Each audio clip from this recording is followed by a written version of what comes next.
ہم آج اپنا یہ دوسرا لیکچر سٹارٹ کریں گے اور وہ ہے پریورٹیز آف نرسنگ ریسرچ، اور اس میں ہم ریسرچ پیراڈائم کے بارے میں بھی انڈرسٹینڈ کریں گے۔ تو آپ کو نظر آ رہی ہوں گی nursing research priorities. Basically, we do nursing research for different priorities because we have different domains in our fields. اور اس میں ہم ریسرچ اس لیے کرتے ہیں کہ ہم نرسنگ کو ایز اے پروفیشن اس کی گروتھ دیکھنا چاہتے ہیں۔ سملرلی ہم اپنے پیشنٹ کیئر آؤٹ کم کو امپروو کرنا چاہتے ہیں، ایویڈنس بیس پریکٹس امپروو ہو جائے ہمارے پاس مزید اور ایسے ایونیوز آئیں کہ جس میں ہمارے پاس ہمارے پریکٹس کے ایویڈنسز سامنے آئیں اور ہم اپنی پریکٹس کو ایک سپورٹ اینڈ فاؤنڈیشن پرووائڈ کریں۔ یہ ہماری ریسرچ پرائیورٹیز ہوئی۔ Obviously patient care quality and patient safety is the outmost priority of nursing research, and similarly addressing healthcare disparities کہ کمیونٹیز میں ہمارے پاس مارجنلائزڈ کمیونٹیز ہیں، ایسی کمیونٹیز ہیں جہاں پہ ہیلتھ کیئر کی سروسز اور فیسلٹیز کامن نہیں ہیں، تو ان تک رسائی، ایکسیس اور ایکول کیئر اپرچونیٹیز کیسے پہنچانی ہے۔ Similarly nursing education and training میں کیسے ایڈوانسمنٹ آئے گی۔ For this, a lot of researchers are working and doing research to improve the nursing training and education and to develop the cost-effective strategies for care کہ ہمارے پاس definitely number of private hospitals بھی بڑھ رہے ہیں اور یہ shift ہو رہا ہے ڈائنامکس ہیلتھ کیئر سسٹم کے، جس میں مینلی پبلک ہاسپٹل سے زیادہ اب پیشنٹ جو ہے وہ پرائیویٹ ہاسپٹلس میں جا رہے ہیں۔ تھرو آؤٹ دا ورلڈ یہ کامن ایک چیز ہے۔ سو اس میں پھر کاسٹ ایفیشنسی کتنی ہوتی ہے اور اس کی کیا امپورٹنس ہے، وہ بہت امپورٹنٹ ہوتی ہے، اور یہ بھی ریسرچ کا ہی ایک ڈومین ہے کہ جس میں ہم دیکھتے ہیں کہ کون سی ایسی میتھڈالوجیز ہیں کہ جس سے ہم ٹریٹمنٹ اینڈ کیئر کی کاسٹ کو کم کر سکیں۔ اسی طریقے سے patients and health care professional specifically nurses کی ویل بینگ اور مینٹل ہیلتھ کو کیسے امپروو کیا جا سکتا ہے، جو آج ہم اس ایئر کے 2025 کے انٹرنیشنل کاؤنسل آف نرسنگ کی تھیم میں بھی ہم دیکھتے ہیں کہ ان کا تھیم ہے کہ caring for nurses is caring for economies and that is what strengthening the economies. تو ہمارے پاس اگر نرسز فزیکلی مینٹلی ان کی کیئر ہو، they are in their utmost form of their physical and mental health, تو وہ اپنے پیشنٹ کی کیئر بہتر کر سکتی ہے۔ اسی طریقے سے آج کل آپ دیکھ رہے ہیں کہ آرٹیفیشل انٹیلیجنس، روبوٹکس اور طرح طرح کی مشینیں جو ہیں ہمارے ہیلتھ کیئر میں آ رہی ہیں، سو اس کو ہم اپنی نرسنگ پریکٹسز میں یوز کر رہے ہیں۔ تو یہی ٹیکنالوجیز ہم کس طرح اپنے نرسنگ پریکٹس میں لے کر آ سکتے ہیں اور مزید کیا ہم کنٹریبیوٹ کر سکتے ہیں ان ٹیکنالوجیز کے اندر اپنے رول کو پلے کرتے ہوئے، تو یہ بھی نرسنگ ریسرچ کا ایک ڈومین ہے۔ And improving chronic disease management, جس میں کینسر ہے، ٹرمینل النس ہے، HIV ہے، اور بہت سارے ایسے جو ہے ڈومینز ہیں کہ جس کو ہم ریسرچ کے تھرو امپروو کر سکتے ہیں۔ And infection prevention and control, which is one of the most important part of the hospital and healthcare sector کہ جس میں ہم نے کمیونٹی سے لے کر ہاسپٹل ایکوائرڈ انفیکشنز تک سب کا خیال رکھنا ہوتا ہے۔ تو یہ ساری وہ پرائیورٹیز ہیں کہ جس کی وجہ سے نرسنگ ریسرچ ہم کر رہے ہوتے ہیں، اور کوئی نہ کوئی ریزن اس کے پیچھے ہوتا ہے جو ہمیں پش کرتا ہے کہ ہم مزید نرسنگ ریسرچ کریں۔ لیکن سوال یہاں یہ پیدا ہوتا ہے کہ یہ ریسرچ ہوتی کیسے ہے؟ تو اس کو ہم کہتے ہیں ریسرچ پروسیس۔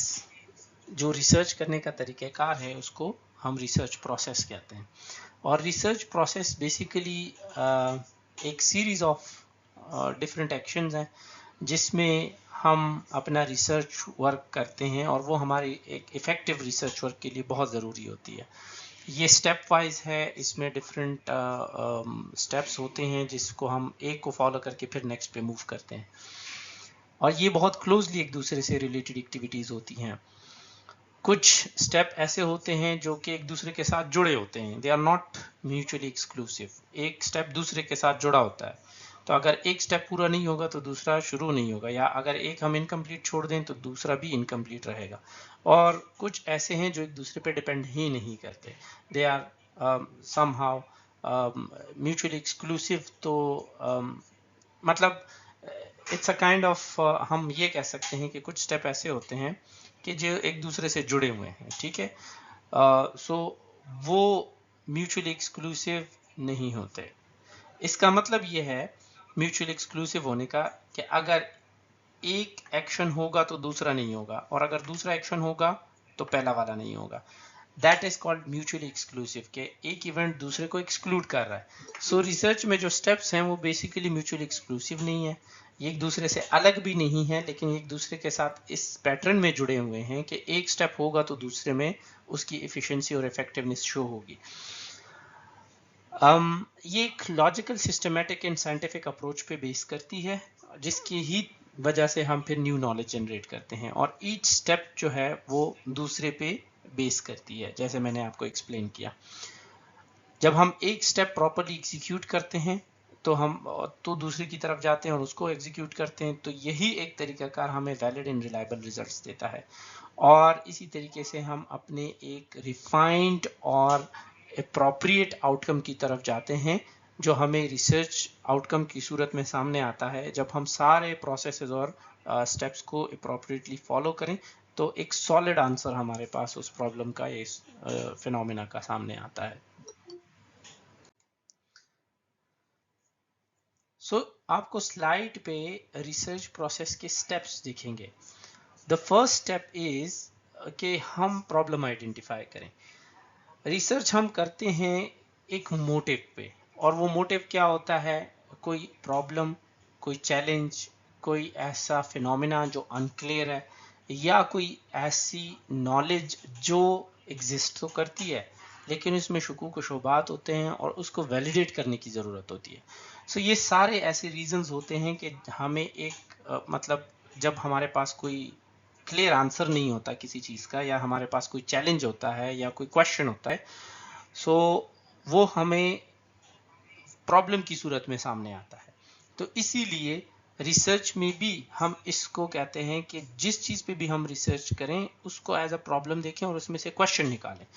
سو جب ہمیں پرابلم آئیڈینٹیفائی ہوگا، چاہے وہ کلینکل پریکٹس میں ہے، چاہے ایجوکیشن میں ہے، چاہے مینجمنٹ میں ہے، تو ہم اس کو ریکگنائز کر سکیں گے، اور اس کے بیس پہ ہمارے ریسرچ کویشچن بنیں گے اور ریسرچ آبجیکٹیوز بنیں گے. پھر ہم جب پرابلم آئیڈینٹیفائی کر لیں تو اس کے بیس پہ پریویس لٹریچر دیکھتے ہیں، ایگزسٹنگ نالج دیکھتے ہیں. مطلب ہم جرنلز دیکھتے ہیں ریسرچ کے، ہم بکس دیکھتے ہیں کہ ہمارے پاس اس سے پہلے اس پرابلم یا اس ٹاپک یا اس فینومینا کے بارے میں کیا نون ہے، ہمیں کن چیزوں کا آئیڈیا ہے، اور ہم پریکٹسز کیا کر رہے ہیں، اور لٹریچر اور یا پریویس ریسرچز کے بارے میں کیا کہہ رہی ہے. سو یہ فرسٹ سٹیپ ہے کہ ہم پرابلم آئیڈینٹیفائی کریں، اور دوسرا اس کے بارے میں نالج گین کریں from previous research. The second thing is کہ ہمارے پاس ہم ریسرچ کویشچن فارمولیٹ کریں. جب پرابلم سامنے آیا تو ریسرچ کویشچن ہم فارمولیٹ کریں گے، کیونکہ ایک پرابلم جب سامنے آتا ہے تو ہم جب سٹیپ وائز جاتے ہیں تو اس پرابلم کو بریک ڈاؤن اس کا ہم کرتے ہیں کہ اصل میں اس میں مسائل کیا ہیں. تو ہو سکتا ہے اس میں ملٹیپل ایشوز ہوں، اور ہو سکتا ہے اس میں ایک ایشو ہو، تو وہ ریسرچ کویشچن کی شکل میں ہمارے سامنے آتے ہیں. اسی لیے پھر ہم اس پرابلم سے ڈفرینٹ کویشچنس بناتے ہیں اور اس کویشچنس کا آنسر اور سولوشن دیکھتے ہیں. سو ہم ماڈلز یوز کرتے ہیں اس کے لیے different. For example pico model ہے جس میں ہم دیکھتے ہیں کہ کون سی پاپولیشن ہے جس میں ایشو ہے، کیا انٹرونشن ہوئی ہے یا ہونی چاہیے، اس کی کمپیریزن ہم کس سے کریں گے، اور اس کا آؤٹ کم ہمارے پاس کیا ایکسپیکٹڈ ہے. یہ جنرلی ہم جو ہے کویشچنز دیکھتے ہیں جس میں ہم ان چیزوں کو کور کرتے ہیں. اینڈ سملرلی ہم پھر اپنے کوشچن کے بیس پہ آبجیکٹیو سیٹ کرتے ہیں کہ اچھا ہم نے یہ گول اچیو کرنے ہیں تاکہ ہمارا اسکوپ کلیئر ہو اور ہمیں پتہ ہو کہ ہم کس چیز کا آنسر دیکھنا چاہتے ہیں یا کس چیلنج کو سالو کرنا چاہتے ہیں. تیسرا سٹیپ جو ہے وہ دوبارہ ہم جاتے ہیں اور لٹریچر ریویو کرتے ہیں. ہم نے پہلے بھی پرابلم کے آئیڈینٹیفیکیشن کے ٹائم پہ بھی تھوڑا سا لٹریچر پڑھا ہوتا ہے تاکہ ہمارے پاس بیسک نالج آ جائے. پھر جب ہم بیسک نالج کے بیس پہ اپنی ریسرچ کوشچن اور آبجیکٹیوز کلیئر کر لیتے ہیں تو کہتے ہیں کہ اچھا ٹھیک ہے اب ان ریسرچ کوشچن اور ان آبجیکٹیو کا ہمارے پاس لٹریچر میں کیا آنسر ہے, اس پہ پریویسلی کیا اسٹڈی ہوئی ہے, کتنا ڈیٹا ہمارے پاس اویلیبل ہے, کیا گیپس ہیں جو ابھی تک ہمارے پاس ایگزسٹ کرتے ہیں, اور کون سے ریسرچز ہیں جو ہماری ریسرچ نیڈ کو سپورٹ کرتی ہے. ٹھیک ہے, سو یہ تھرڈ سٹیپ ہو گیا. تو فورتھ سٹیپ از کہ ہم جب لٹریچر سے ڈیٹا اور انفارمیشن لے لیتے ہیں, آبجیکٹیو سیٹ کر لیتے ہیں, اپنے کوشچنز بنا لیتے ہیں, تو کہتے ہیں کہ اچھا ٹھیک ہے اب ہم نے اتنا تو آگے آ گئے, لیکن اب ہم نے ریسرچ کرنی کیسے ہے.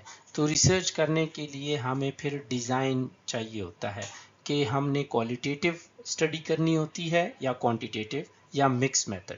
اس کو ہم آگے اپنے لیکچرز میں کور کریں گے ان ڈیٹیل, لیکن موسٹلی کوالٹیٹیو اسٹڈیز ہمارے پاس نیو نالج جنریٹ کرتی ہے اور کوانٹیٹیو اسٹڈیز ہمارے پاس نالج کو ٹیسٹ کرنے کے لیے ہم یوز کرتے ہیں. پھر جب ہم اپروپریٹ میتھڈالوجی سلیکٹ کرتے ہیں یا ڈیزائن چوز کرتے ہیں, تو میتھڈالوجی ایک براڈر ٹرم ہے جس کے اندر ڈیزائن ایک اسپیسیفک کمپوننٹ ہے اس کا. تو پھر اسی میتھڈالوجی کو لے کے چلتے ہوئے ہم اس ڈیزائن کے مطابق ٹول چوز کرتے ہیں کہ اچھا ہم نے کیا کیا کوشچنز پوچھنے ہیں, کن چیزوں کو آبزرو کرنا ہے, کون سے چیک لسٹ پہ ہم نے کسی چیلنج یا ٹاپک کو کلیریفائی کرنا ہے. And the fifth step is collection of data, کہ ہم پھر جب یہ ڈیزائن اور میتھڈالوجی اور ٹول سلیکٹ کرتے ہیں, اس ٹول پہ ہم جو ہے ڈیٹا کلیکٹ کرتے ہیں ان دا فارم آف سرویز.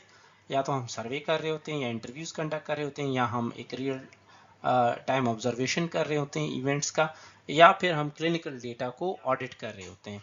اور یہ سارے ایکشنز کرتے ہوئے ہم نے میک شور کرنا ہوتا ہے کہ ہم ایتھیکل سٹینڈرڈس کو مینٹین رکھیں. ریسرچ کے کچھ ایتھیکل سٹینڈرڈز ہیں جو کہ ہم آگے مزید اس کو ایکسپلور کریں گے اپنے لیکچرز میں, اور ساتھ ساتھ ہم کنسنٹ پہ جائیں. اگر ہم ہیومنس ہمارے ریسرچ کے پارٹیسپینٹ ہوں گے, یا ہم ایسے لوگوں سے ڈیٹا لے رہے ہیں ایسے ایونٹس کے بارے میں یا ایسے فینومینا کے بارے میں کہ جس میں کانفیڈینشیل انفارمیشن ہے, پبلک پرائیویٹ انفارمیشن ہے, اور پبلک ہم اس کو جنرلی نہیں کر سکتے وداؤٹ پرمیشن, تو اس میں ہمیں کنسنٹ لینا ہوتا ہے. آپ اپنی پریکٹس میں بھی دیکھتے ہیں کہ کسی پیشنٹ سے سرجری سے پہلے اس سے کنسنٹ لیا جاتا ہے, کسی بھی پروسیجر سے پہلے کنسنٹ لیا جاتا ہے. سو سملرلی ریسرچ میں بھی ہم جب ڈیٹا کلیکٹ کرتے ہیں تو ان سے کنسنٹ لیتے ہیں.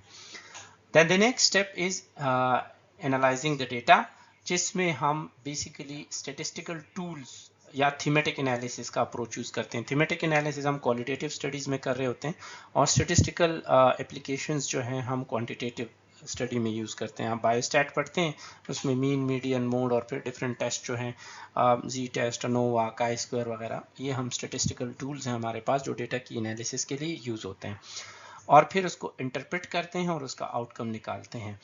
سو جب ہم انٹرپریٹ کرتے ہیں اس کا آؤٹ کم ہمارے پاس سامنے آتا ہے تو اس سے ہم کنکلوژن ڈرا کرتے ہیں. ہم کہتے ہیں اچھا ہمارے پاس ڈیٹا میں یہ چیزیں سامنے آئی ہے, یا ہم نے یہ جو ایک ہائپوتھیسس یا ایک فرضی اسٹیٹمنٹ دیا تھا کہ اگر ہمارے پاس فلاں چیز ایسی ہے تو پھر اس کا افیکٹ یا اس کی ایسوسیشن اس طرح ہوگی. ٹھیک ہے, سو وہ ہائپوتھیسس یا وہ آبجیکٹیو کا جو آنسر ہمارے پاس آتا ہے وہ ہم ریلیٹ کرتے ہیں اس کی فائنڈنگ پریکٹس کے ساتھ. اینڈ دین ہم ان فائنڈنگس کو ڈسیمینیٹ کر رہے ہوتے ہیں, اس کو شیئر کر رہے ہوتے ہیں آگے. سو ہمارے پاس یہ جو ہے in the form of journals, presentations, یا پھر جو ہے رپورٹس کی شکل میں سامنے ہم شیئر کر رہے ہوتے ہیں اور اس کی پھر اپلیکیشن بھی ہم کر رہے ہوتے ہیں ان ریئل کلینکل سیٹنگز.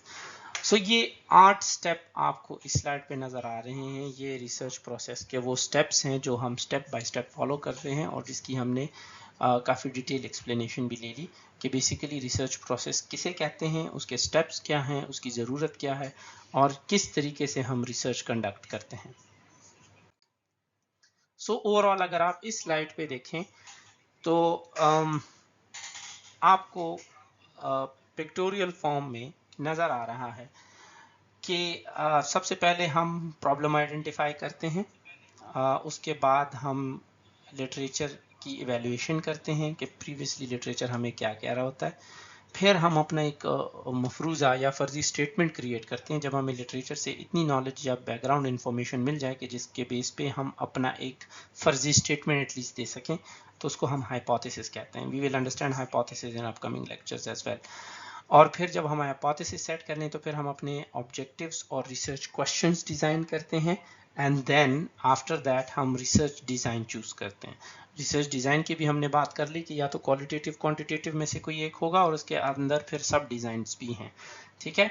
फिर उसके बाद हम अपने पॉपुलेशन को डिस्क्राइब करके उनसे डेटा कलेक्शन करते हैं और उस डेटा की एनालिसिस करते हुए हम रिजल्ट्स निकालते हैं और इस रिजल्ट्स को प्रीवियस लिटरेचर के साथ कंपेयर करते हुए फिर हम उसकी रिपोर्ट राइटिंग करते हैं और वो रिपोर्ट हम पब्लिश करते हैं जर्नल्स में या रिसर्च कॉन्फ्रेंसेस में, और उन लोगों को भी बताते हैं कि जो उस रिसर्च का पार्ट नहीं थे कि हमने ये फलां रिसर्च की, उससे हमें ये आउटकम आया.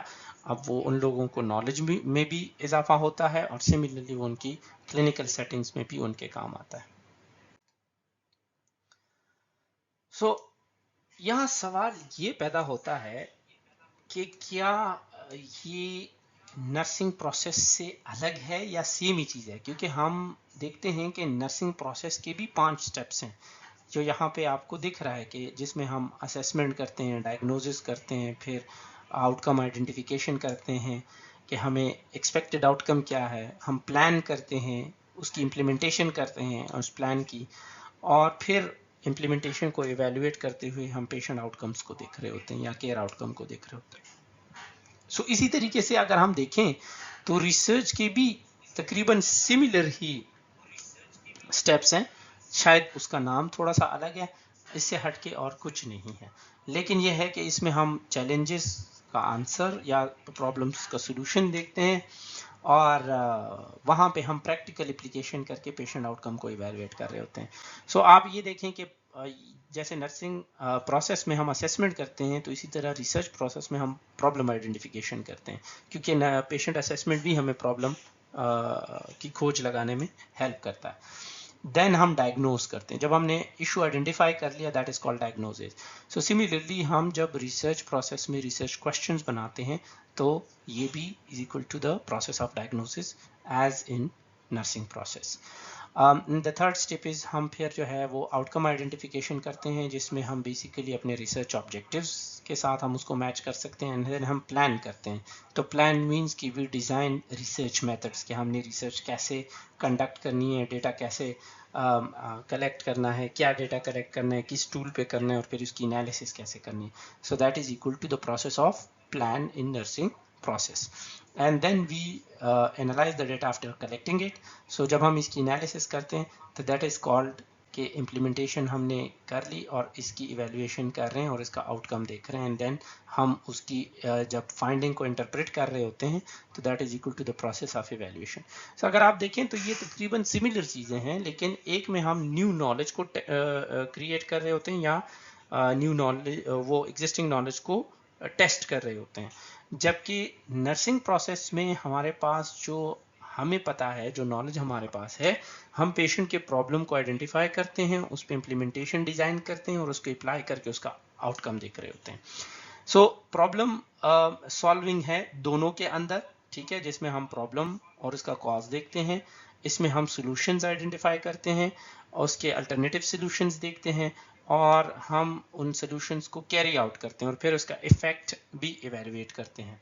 सो ये एक कॉमन थीम इसमें से इमर्ज हो रहा है दोनों में से, और फिर हम यही जो हम सारे स्टेप्स फॉलो करते हैं, चाहे वो रिसर्च प्रोसेस है या नर्सिंग प्रोसेस है, ये हमारी हेल्प करती है एविडेंस बेस्ड प्रैक्टिस में. कि एविडेंस बेस्ड प्रैक्टिस में जब हम क्वेश्चंस करते हैं, जब पूछते हैं कि अगर ये प्रोसेस हम कर रहे हैं या ये एक्शन हम कर रहे हैं तो क्यों कर रहे हैं, या हम अगर ये फलां चीज़ एक्वायर कर रहे हैं या उसकी हम मतलब वी एक्नॉलेज इट और उसको हम अप्लाई कर रहे हैं तो क्यों कर रहे हैं, एंड देन उसकी एप्लीकेशन के बाद हम उसको असेस करते हैं, तो that is totally supporting and providing foundation to the evidence based practice. ठीक है, हमारे पास एक एविडेंस के तौर पे चीज सामने आती है, हमारे प्रैक्टिसेस को एक बैकअप या सपोर्ट मिल रहा होता है.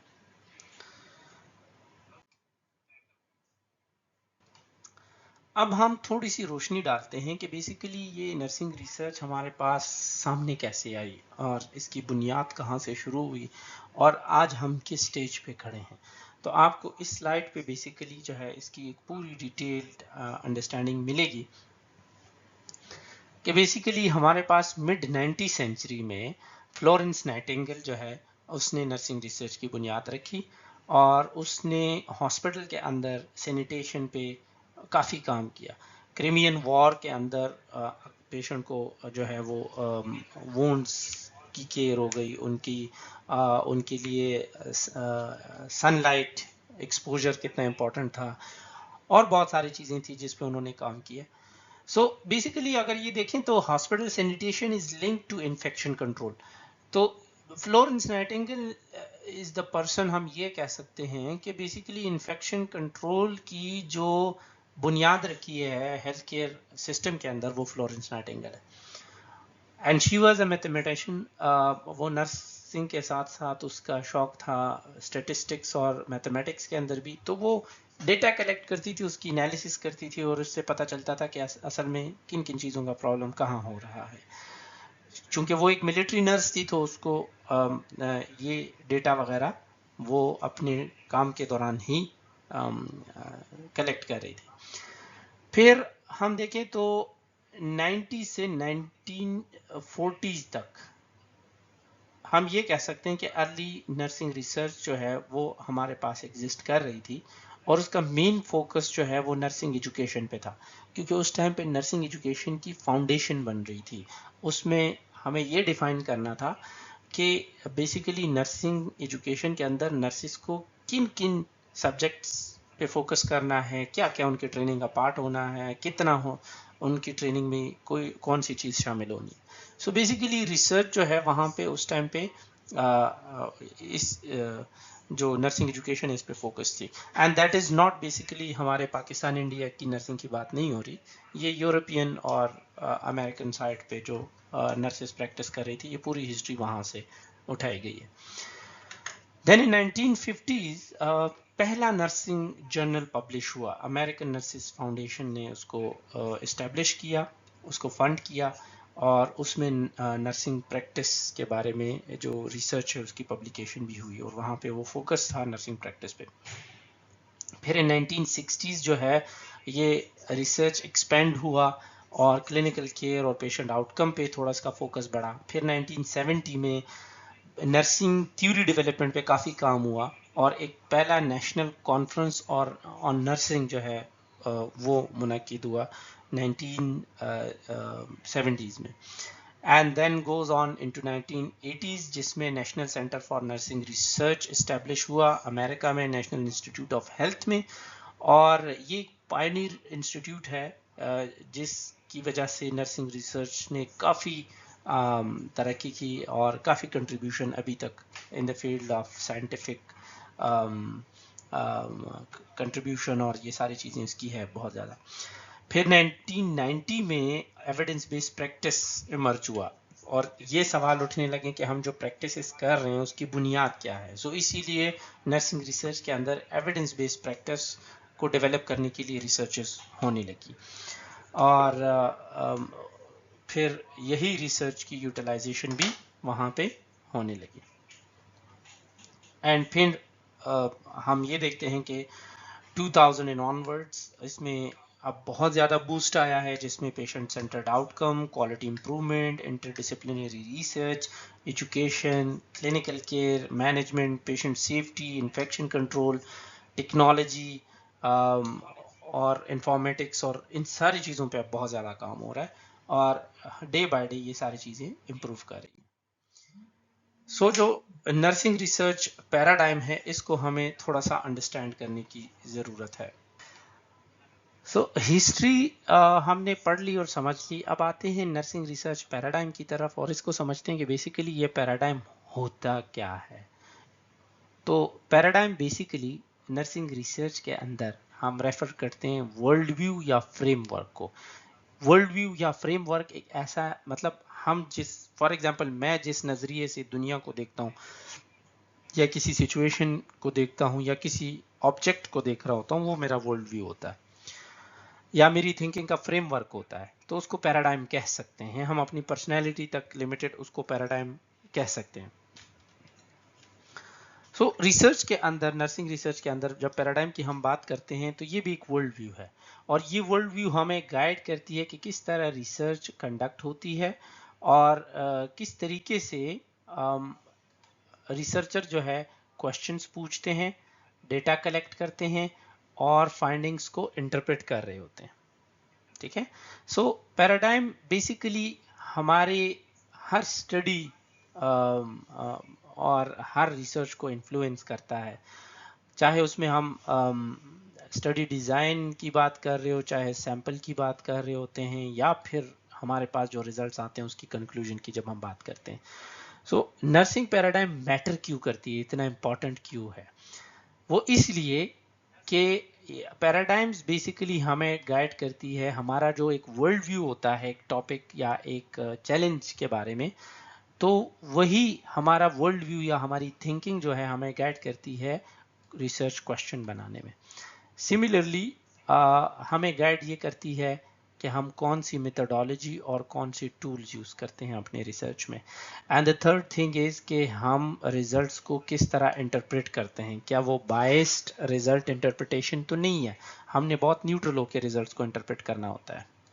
सो ये पैराडाइम हमें हेल्प करती है। सो और इसी तरीके से इसी पैराडाइम्स का यूज़ करते हुए नर्सेज जो है वो बेस्ट अप्रोचेस को चूज़ करती हैं ताकि अपनी पेशेंट केयर को बेहतर से बेहतर करें और अपनी प्रैक्टिसेस को इम्प्रूव करें। तो इस स्लाइड पे आपको नर्सिंग रिसर्च पैराडाइम या कुछ अजम्पशंस की क्लैरिटी मिलेगी। बेसिकली हमने इतना तो समझ लिया कि पैराडाइम का मतलब है वर्ल्ड व्यू या general view on the complexities of the real world. दुनिया में असल में क्या हो रहा है, कैसे हो रहा है, क्यों हो रहा है, ये उसके बारे में हमारा नजरिया क्या है, दैट इज अ पैराडाइम। दो बुनियादी पैराडाइम्स हैं, एक पॉजिटिविस्ट पैराडाइम और एक नेचुरलिस्ट पैराडाइम। लेकिन इससे पहले हम कुछ कॉन्सेप्ट्स को समझ लेते हैं जो कि अजम्पशंस कहलाती है। अजम्पशंस बुनियादी तौर पे हम किसे कहते हैं? So assumption is the response to a philosophical question that can represent a paradigm. हम अज्यूम करते हैं, हम फर्ज करते हैं, हम अपनी जहन में एक ख्याल लेकर आते हैं और उसके बारे में हमारा एक फलसफा जो होता है या एक थिंकिंग जो होती है, दैट इज एन अजम्पशन। उसमें जहां पे हम किसी भी ऑब्जेक्ट की या किसी भी सिचुएशन की रियलिटी की बात करें, उसकी नेचर ऑफ रियलिटी की बात करें, तो उसको हम ऑन्टोलॉजिक कहते हैं। ठीक है, दूसरा जो हमारे पास टर्म है दैट इज कॉल्ड एपिस्टेमोलॉजिक, एंड इस टर्म का मतलब होता है कि what is the relationship between the researcher and that being studies. Epistemological perspective क्या होता है? मैं एज ए रिसर्चर किसी टॉपिक को स्टडी कर रहा हूं, तो मेरा उस टॉपिक के साथ या उस चैलेंज के साथ या उस प्रॉब्लम के साथ क्या वास्ता है, क्या रिलेशनशिप है, ये एक दूसरा टर्म है जिसको आपने अंडरस्टैंड करना है। The third term is called axiologic, which says what is the role of value in the inquiry. कि हम जो रिसर्च कर रहे हैं या जो इंक्वायरी कर रहे हैं उसमें जो डिफरेंट कॉन्सेप्ट्स होते हैं या जो डिफरेंट पर्सपेक्टिव्स होते हैं, तो हर कॉन्सेप्ट या हर पर्सपेक्टिव कितना वेटेज रखता है और उसकी क्या इंपॉर्टेंस है। And then is the concept of methodology, which means कि how should the researcher obtained knowledge.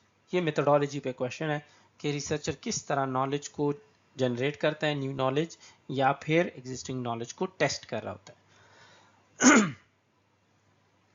So positivist paradigm हमें क्या कहती है इन और नेचुरलिस्ट पैराडाइम हमें क्या कहती है, उनको समझ लेते हैं।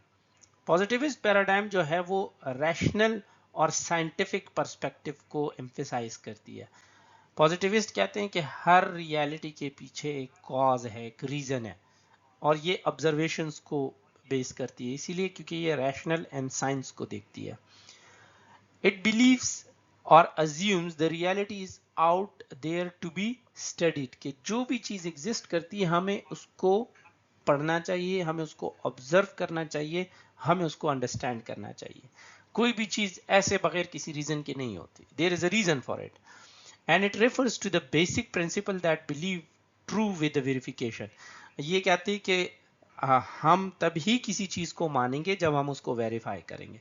सो बेसिकली साइंस जो है वो ऑब्जर्वेबल चीजों को देख रहा होता है। साइंस भी हम उन्हीं चीजों पे साइंटिफिक पर्सपेक्टिव में बिलीव करते हैं जो ऑब्जर्वेबल होती है। जैसे रिलीजन है, कोई भी मजहब है, उसमें बहुत सारी ऐसे चीजें होती हैं कि जो हमारी नजरों से और हमारी ऑब्जर्वेशन से बाहर है। हाँ, इंसान ने के पास अल्लाह ताला की तरफ से ऐसे जो है क्वालिटीज नहीं होती कि उन चीजों को ऑब्जर्व करें। फॉर एग्जाम्पल, रूह क्या चीज है, साइंस उसको नहीं प्रूव कर सकती, अभी तक नहीं किया। या फिर जो है वो आसिफ, जिन्नात, शैतान, फरिश्ते, इस तरह की ये चीजें, ये इंसान की नजरों और उसकी जो है वो एक क्या उसे कहते हैं, स्कोप से बाहर की चीजें हैं। तो साइंस इस चीजों को इसीलिए नहीं मानती क्योंकि साइंस पॉजिटिविस्ट पैराडाइम पे बिलीव करती है, और वो कहते हैं कि हम सिर्फ उन चीजों पे बिलीव करेंगे, उसको ट्रू समझेंगे जिसकी वेरिफिकेशन पॉसिबल है। And it use deductive specific to general reasoning. Deductive, ये टर्म यहाँ पे थोड़ी सी इसकी करेक्शन की जरूरत है कि ये डिडक्टिव रीजनिंग पे वो तो ये जनरल टू स्पेसिफिक होगा, क्योंकि हम एक ब्रॉडर पर्सपेक्टिव लेते हैं, उसमें से रीजंस निकालते कि जो रीजंस नॉन रेलेवेंट होते हैं, और फिर स्पेसिफिक की तरफ जाते हैं। तो ये डिडक्टिव अप्रोच यूज करता है। रीजनिंग पे बिलीव करता है, क्वांटिटेटिव इंफॉर्मेशन इसमें प्रोसेस होती है और स्टेटिस्टिकल एनालिसिस में इसमें हम कर रहे होते हैं। जबकि दूसरी तरफ नेचुरलिस्ट पैराडाइम जो है वो फोकस करता है on the entirety of the phenomena and the whole experience। वो कहता है कि कोई चीज एग्जिस्ट करती है एज अ होल, वो आपको क्या एक्सपीरियंस कर रही होती है। फॉर एग्जाम्पल, एक पानी की बोतल है, तो नेचुरलिस्ट पैराडाइम उसको एज अ होल देखता है कि ये पानी की बोतल जो है वो पानी को स्टोर करने के लिए, उसको कैरी करने के लिए काम आती है। जबकि पॉजिटिविस्ट पैराडाइम कहेगा कि नहीं, ये नजर कैसे आती है, इसका साइज कितना है, इसका जो कवर है वो क्यों इस तरह है, इस पे लेबल इस तरह क्यों लगा हुआ है, वो ऑब्जर्वेबल चीजों को देख रहा होता है। जबकि नेचुरलिस्ट पैराडाइम ओवरऑल एक्सपीरियंस को देख रहा होता है। ये मैं आपको एक इजी एग्जांपल के थ्रू बता रहा हूँ because these are philosophical terms, तो बहुत सारे लोगों को इसमें थोड़ी सी अंडरस्टैंडिंग हो सकती है। And it focuses on the understanding of ideas from the informants experience and understanding, कि जिन लोगों पे कोई सिचुएशन, फॉर एग्जांपल इसको ऐसे समझें कि नेचुरलिस्ट पैराडाइम कहता है कि जिन लोगों को कोई एक्सपोजर हो चुका होता है, किसी चीज से गुजरे हुए होते हैं और उनको उसका एक्सपीरियंस हुआ होता है, तो वो जो आपको बता रहे होते हैं, क्योंकि उनका फर्स्ट हैंड एक्सपीरियंस होता है, we need to believe in that. And it use inductive approach, that is, यहाँ पे भी थोड़ा सा इसको ठीक करने की जरूरत है। स्पेसिफिक टू जनरल, इसमें भी रीजनिंग होती है। इसमें unlike positivist paradigm narrative information and qualitative analysis होती है। तो इसमें नरेशन, अल्फाज, किस्से, कहानियाँ, वर्डिंग्स और ये सारी चीज़ें मैटर करती है, रादर के फैक्ट्स और डेटा के बेस पे ये बात करें। सो ये इन दोनों का बुनियादी फर्क है। ये थिंकिंग स्टाइल बेसिकली आप उसको कह सकते हैं, या हम जब रिसर्च में इस्तेमाल करते हैं अपनी थिंकिंग कैपेबिलिटीज, तो हम किस तरह लेके चलेंगे। सो बेसिकली जब हम नेचुरलिस्ट या कंस्ट्रक्टिविस्ट पैराडाइम यूज करते हैं तो ये हम क्वालिटेटिव रिसर्च में करते हैं, और पॉजिटिविस्ट पैराडाइम हम क्वांटिटेटिव रिसर्च में करते हैं। तो यहाँ कुछ टाइप ऑफ अजम्पशंस इन्होंने लिए हुए हैं, जिसमें नेचर ऑफ रियलिटी है, relationship of researcher with a thing जो कि रिसर्चर स्टडी कर रहा है, इसी तरीके से role of values in inquiry क्या है, और best method for obtaining evidence क्या क्या हो सकते हैं। तो ये 4 अजम्पशंस हैं। पॉजिटिविस्ट पैराडाइम और नेचुरलिस्ट पैराडाइम इस टेबल में उसको एक दूसरे के साथ कंपेयर किया गया। So positivist paradigm nature of reality के बारे में कहता है कि रियलिटी एग्जिस्ट करती है, there is a real world driven by real natural causes, कि एक दुनिया में जो भी हो रहा होता है उसके पीछे एक रियल कॉज होता है, और वो विदाउट कॉज कोई भी चीज नहीं होती। जबकि कंस्ट्रक्टिविस्ट पैराडाइम कहता है कि reality is multiple and subjective. यहाँ पे वो कहता है reality is specific and objective, specified होती है और ऑब्जेक्टिव बेस होती है। जबकि कंस्ट्रक्टिविस्ट कहता है कि नहीं, कंस्ट्रक्टिविस्ट नेचुरलिस्ट को भी कहते हैं, इसको याद रखें बस। कंस्ट्रक्टिविस्ट कहते हैं कि रियलिटी मल्टीपल होती है, किसी एक चीज की मल्टीपल रियलिटीज होती है, और ये सब्जेक्टिव इन नेचर होती है। इसको हर बंदा अपनी तरीके से देख रहा होता है। कोई एक पेन है मिसाल के तौर पे, मैं उसको वजन के हिसाब से देख रहा हूँ, कोई दूसरा बंदा उसको कलर के हिसाब से देख रहा है। And mentally constructed by individual, ठीक है। सो किसी भी चीज की रियलिटी हर इंसान की अपनी मेंटल कंस्ट्रक्शन पे डिपेंड करती है। ये इन दोनों का बुनियादी फर्क है। जहां तक रिसर्चर और जिस चीज को रिसर्चर स्टडी कर रहा है उसके बीच का मामला है, तो पॉजिटिविस्ट कहते हैं कि the researcher is independent from those being research, कि रिसर्चर इंडिपेंडेंट होता है, जिस चीज को स्टडी किया जा रहा है रिसर्चर उससे इंडिपेंडेंट होता है, रिसर्चर उस पर डिपेंडेंट नहीं होता, बल्कि वो चीजें रिसर्चर पर डिपेंडेंट होती है, ये हम कह सकते हैं। जबकि कंस्ट्रक्टिविस्ट कहता है कि रिसर्चर इंटरेक्ट करता है उन चीजों के साथ जिसको वो स्टडी कर रहा है, और ये जो फाइंडिंग्स हमारे पास रिसर्च में सामने आती है that is because of the interactive process, के दोनों चीजें आपस में इंटरेक्ट कर रही होती है, इसलिए वो फाइंडिंग सामने आती है। And then the role of values in the inquiry, कि जहां तक अजम्पशन की बात है तो पॉजिटिविस्ट कहते हैं कि values and biases are to be held in check and objectivity is sought, कि किसी भी चीज के बारे में हमें उसकी नेचर, उसकी वेट, उसकी इंपॉर्टेंस और उसका रिलेशनशिप उस पर चेक रखना चाहिए, हर चीज को इंडिविजुअली देखना चाहिए। जबकि कंस्ट्रक्टिविस्ट कहते हैं कि सब्जेक्टिविटी पे, कि values are inevitable and desirable, मतलब हम कभी कभी अपने स्टडीज में या अपने जो फिनोमेना हम ऑब्जर्व कर रहे हैं उसमें कुछ चीज़ों के ऊपर हमारा कंट्रोल नहीं होता। जैसे इमोशंस हैं, तो emotions most of the time इंसान के कंट्रोल में नहीं होते। और क्या अच्छे मेथड्स हैं जिससे हम एविडेंस गेन कर सकते हैं, तो पॉजिटिविस्ट ये सारे कह रहा है, जिसमें डिडक्टिव रीजनिंग की बात कर रहा है, वो डिस्क्रीट और स्पेसिफिक कॉन्सेप्ट को स्टडी करने की बात कर रहे होते हैं, ऑब्जेक्टिव एंड क्वांटिफाइबल डेटा के बेस पे वो सॉलिड रीजनिंग करना चाहते हैं। रिसर्चर की प्रेडिक्शंस क्या है, इसी तरीके से हमने रिसर्च के अंदर प्री स्पेसिफाइड डिजाइंस और फिक्स्ड उस पे स्टक होके रहना है, सिचुएशंस एंड कॉन्टेक्स्ट के ऊपर हमारा कंट्रोल होना चाहिए, इसी तरीके से क्वांटिटेटिव इंफॉर्मेशन होना चाहिए, फैक्ट्स एंड फिगर्स होने चाहिए, स्टैटिस्टिकल एनालिसिस होना चाहिए। तो और जब हमारे पास रिजल्ट्स आए तो वो सिमिलर सिचुएशन में अप्लाई भी हो सके। ये पॉजिटिविस्ट पैराडाइम कहता है कि कोई भी एविडेंस आपने गेन करना है तो ये सारे चीजें आपके पास होनी चाहिए, उसमें ये एवेन्यूज होने चाहिए। जबकि कंस्ट्रक्टिविस्ट कहते हैं कि नॉलेज गेन करें, हाइपोथेसिस जनरेट करें, एज अ होल किसी भी ऑब्जेक्ट को देखें, होलिस्टिक और सब्जेक्टिव होके चले। क्वांटिफाइबल जरूरी नहीं है कि कोई चीज, हर चीज क्वांटिफाइबल हो, वो कंटेक्चुअलाइज्ड और कंटेक्स्ट बाउंड इंफॉर्मेशन को देख रहे होते हैं, और क्वालिटेटिव एनालिसिस को वो फोकस करते हैं, और किसी भी चीज़ को इन डेप्थ अंडरस्टैंड करने पे वो ज़्यादा जोर देते हैं। तो ये इन दोनों में मेजर डिफरेंस है जो इस टेबल में मेरे ख्याल में बहुत अच्छे तरीके से क्लियरली बता दिया गया है। सो आज का हमारा लेक्चर इतना ही था। नेक्स्ट इंशाल्लाह फिर हम टाइप्स ऑफ रिसर्च पे बात करेंगे। अभी तक के लिए कोई क्वेश्चन है तो पूछ सकते हैं प्लीज़। Thank you.